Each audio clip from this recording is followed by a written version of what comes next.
This is my campsite for last night, and like many of the campsites I've been at, there's a whole bunch of dead trees here, which is a shame. And honestly, I was too tired to go find another tent site. I heard a rumor that up the hill by the falls, there were some places to camp, but I know that group of 5 was up there, and they probably wanted their space. And honestly, every campsite I've seen has got lots of dead trees, so I didn't have any confidence that if I hiked on that I would find a better spot. This is day 5. And I'm off. It's going to be 12.2 today, assuming I don't make any mistakes like I did yesterday. Hopefully that won't happen again. And should be pretty intense. There's some more stairs, lots of stairs. I think a metal ladder I have to climb. I'm not sure, but we'll see when we get there.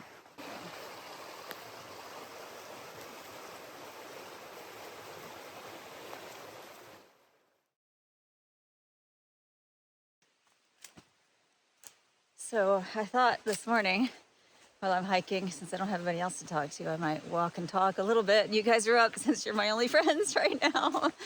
Anyway, I've been really struggling with the whole solo hiking thing and how much longer I want to do it or how often I want to do it. It's definitely got some advantages, especially when you go away for a night or two, just to clear your head and enjoy being out in peaceful nature.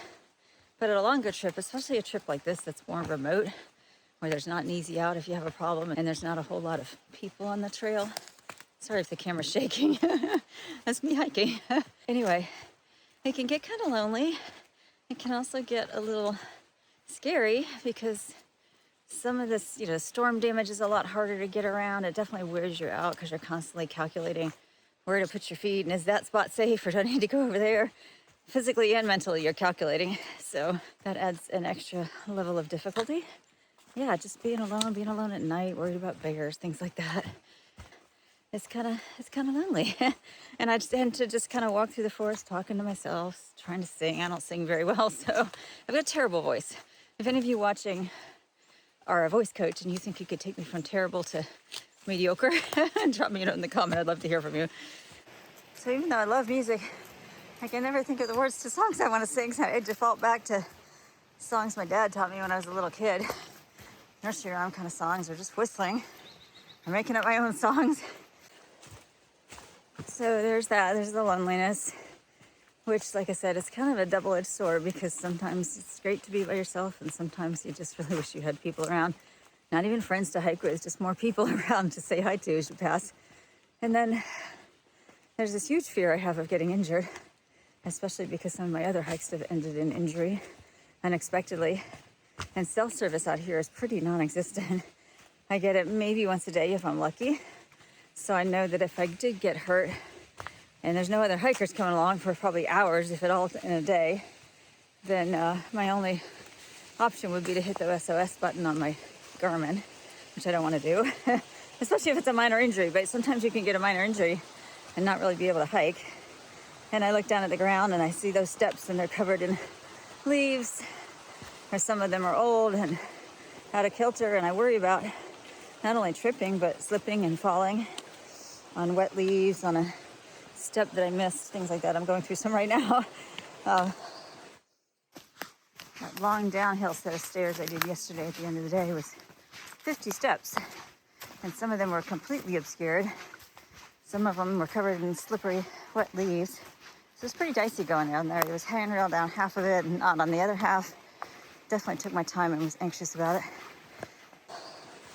So, yeah, that's just kind of like a constant fear at the back of my mind that adds some anxiety that I don't really enjoy. But then there's this.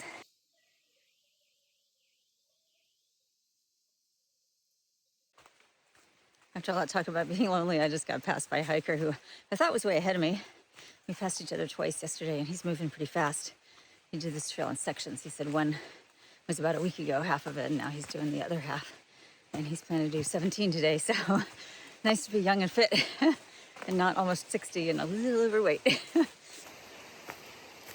So back to injuries. When I say a minor injury, I'm not talking about like a bump or a scrape or something, but like the knee injury I had that took me off the Toxaway River trail a couple years ago, or, a non-life-threatening type of break, if it's not an open fracture. You'd probably be all right waiting for help for a little bit, but you definitely couldn't hike. So even with something like that, I would need to call out somebody to rescue me, which wouldn't be fun. Might be expensive, I don't know. In Colorado, you didn't have to pay, but here you do, I think. I'm not sure. So anyway, with all that in mind, I don't know how much more solo hiking I'm going to be doing. Maybe I've just passed that phase in my life where it's fun, unless I have just a few days to do. Short little overnight, 2-night trip might be good. And otherwise, I think it'd be a lot more fun to hike with a buddy. And if I'm not hiking with a buddy, probably doing a trail that's got more traffic on it so I can meet friends along the way and just pass, share stories with folks, that sort of thing. And when I say hiking with a buddy, it doesn't mean you have to hike all day together. You know, a lot of people have a different pace. They like to meet up and camp at night or have meals together, things like that.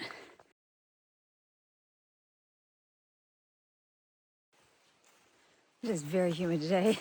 Even last night when I was going to bed, my quilt was getting all damp.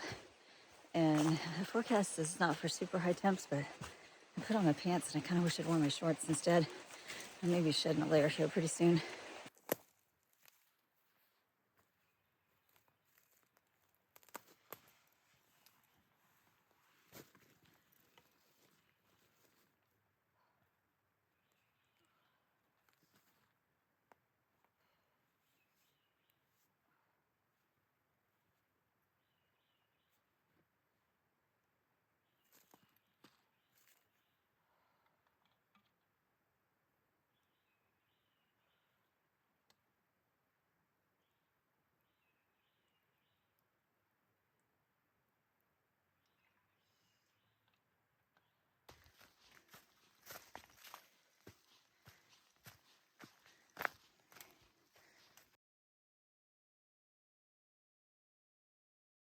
Just came up and now I'm going down again. The river is way down there. And I think I'm crossing it on a bridge, so this is gonna be fun. Wow, it's quite a bridge.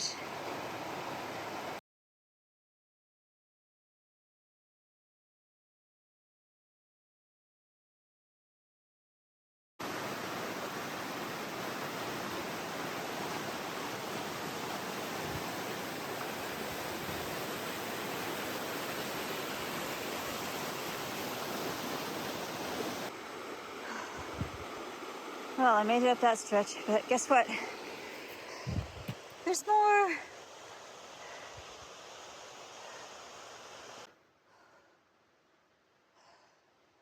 And more.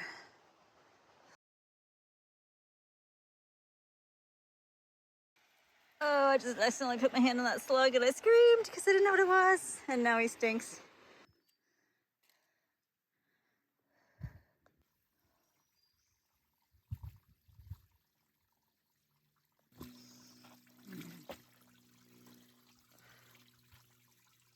Oh, I can't do it.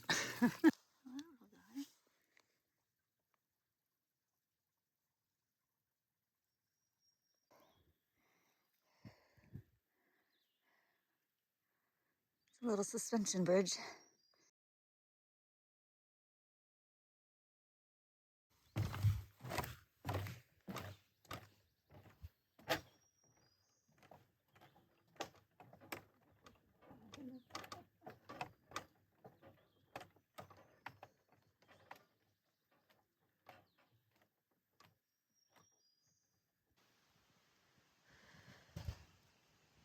Not much shade here, but if I can find a spot, I'm gonna take a lunch break.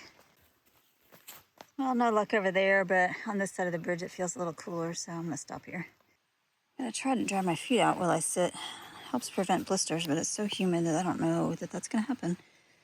It's actually so hot that I don't even feel like eating, and all the energy chews I've been having are kind of upsetting my stomach, but I feel like I need to eat. I think maybe I haven't been eating quite enough. The past few days I've been skipping out on snacks and stuff, even though I'm doing my breakfast, lunch, and dinner. So I'm gonna eat now, and hopefully that'll help me power through the next 6 miles to get to the campsite. I've got a Bobo PB&J today, and then also Fritos. Love some Fritos. If you wanna know how hot it is, sap is just dripping from that log.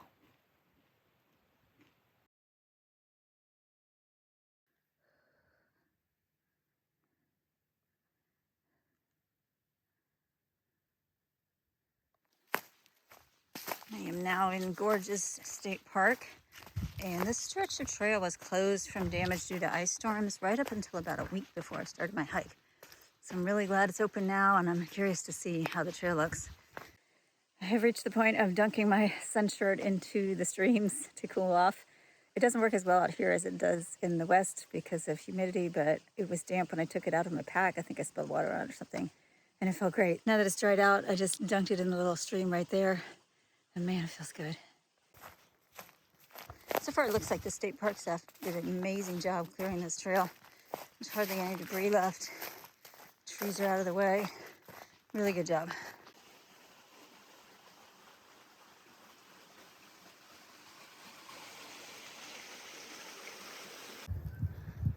I'm not really sure if I'm supposed to climb over that or go under that. Judging from the steps on either side, I'm going to go with climb over.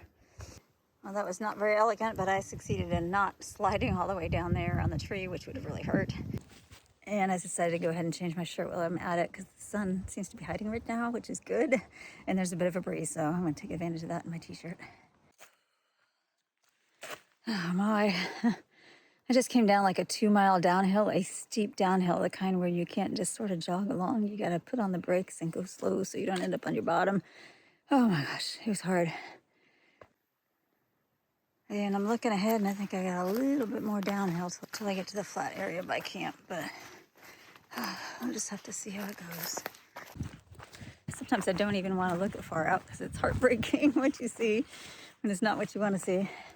But sometimes the trail can break your heart too. So hopefully it won't tonight. Hopefully it's going to be good to me because I am tired after 12 miles. Finally made it down to the flatter section.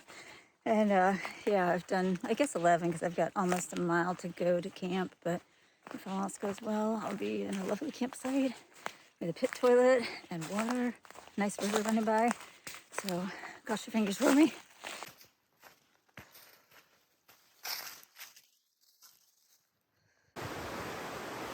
I'm going over there, but I can't get there without going over here and up and down. There's no end to stairs.